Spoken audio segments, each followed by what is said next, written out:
Number 8, David Shearer. Thank you, Mr Speaker. To the Minister of Defence, does he agree with all of the statements made by the Minister of Foreign Affairs on that Minister's use of RNZAF aircraft to travel to Vanuatu in February of this year? The Honourable Dr Wayne Mapp. Speaker. The Honourable Dr Wayne Mapp. Thank you. Yes. David Shearer. Thank you, Mr Speaker. Does he agree with his colleague's remarks that, quote, $75,000 costing is a Labour Party figure and bears no relation to reality, unquote, or will he acknowledge to the House that the costing is derived from New Zealand Defence Force figures? The Honourable Dr Wayne Mapp. It's a multiplication of hours times value. Mr Speaker. The Honourable Dr Wayne Mapp. Mr Speaker, the Minister indicated, in fact, the $75,000 wasn't actually far away from the price. Can I inform the House that the fuel... Mr Speaker, can I inform the House that the fuel cost for these aircraft was, in fact, approximately $61,000. And there are, of course, some additional maintenance costs. David Shearer. Point of order, Mr Speaker. Order. I've called order. I want to hear David Shearer. Point of order, Mr Speaker. I seek leave to table a OIA by Chris Hipkins, delivered on the 14th of April 2010, which sets out the costings of all the aircraft of the RNZAF and which make that $75,000 very conservative. Order. Would the member mind just making clear, where's this document from? It's mentioned from the it was an OIA, from it's Ministry of Defence document. Leave us sought to table that document. Is there any objection? There is no objection. David Shearer, supplementary question. Mr Speaker.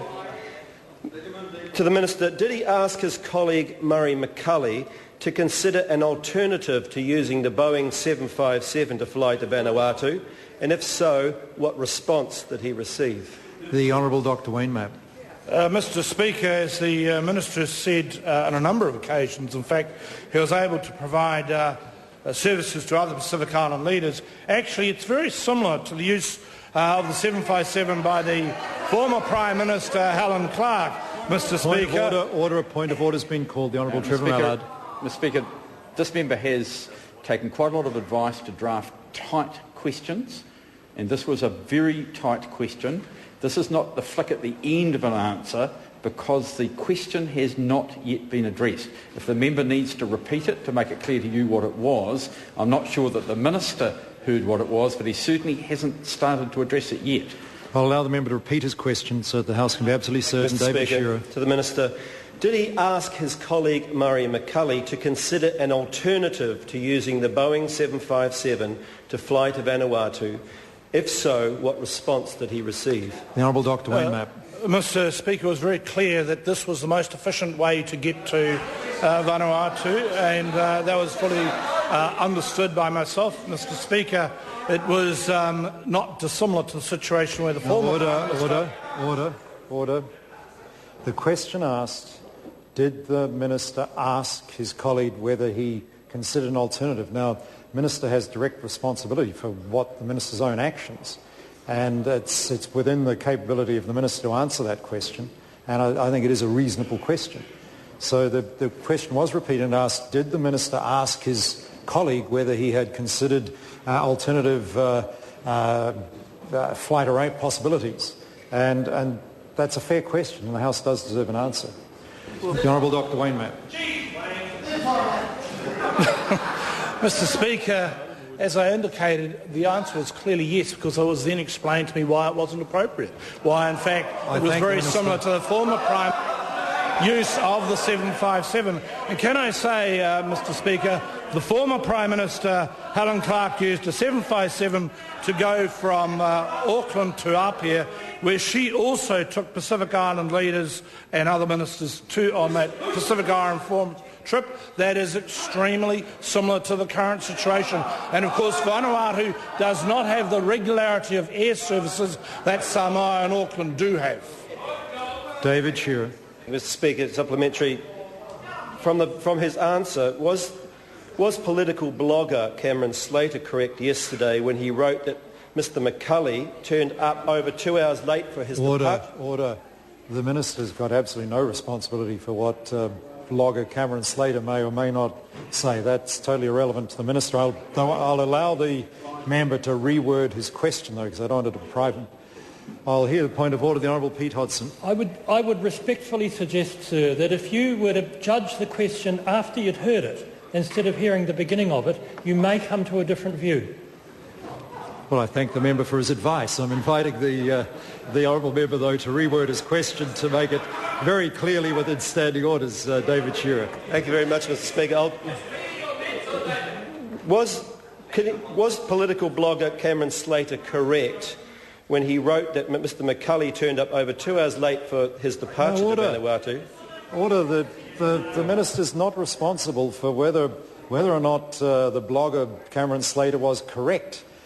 The member can ask opinions, but he can't be that specific about it. He can't ask whether someone who the Minister has no responsibility for whatsoever is correct or not.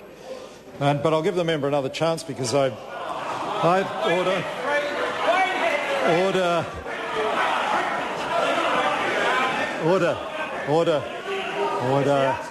Now look, order.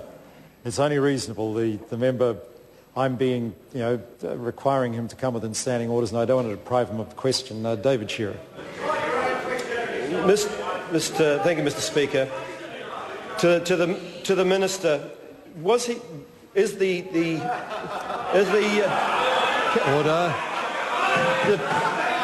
Order. Now, I'm on my feet. Order. Member will resume his seat. I do want to hear this question because I have to be able to judge whether it's within standing orders. David Shearer. Mr. Speaker, has the Minister seen reports that Cameron Slater has stated that Mr. McCulley was over 2 hours late for his flight to Vanuatu because of a heated exchange that he had with the Minister of Defence? The Honourable Dr. Wayne Mapp. Well, all I can say, Mr. Speaker, in response to that is that Mr. Cameron Slater is woefully misinformed. Not that I actually normally read his blog, unlike, apparently, Mr. Shearer. Supplementary question, yes, David Shearer. Supplementary question. Was the Minister aware when he authorised the flights, including the return flight from Vanuatu, that commercial flights at a fraction of the price were available, including flights that would have enabled Mr. McCulley to return to New Zealand in less than 6 hours for around $2,000 or $3,000? The Honourable Dr. Wayne Mapp. Mr. Speaker, it was my clear understanding that, in fact, that would have meant that the Foreign Minister would not have been able to meet Prime Minister Julie Gillard. That's obviously a pretty important thing. Question number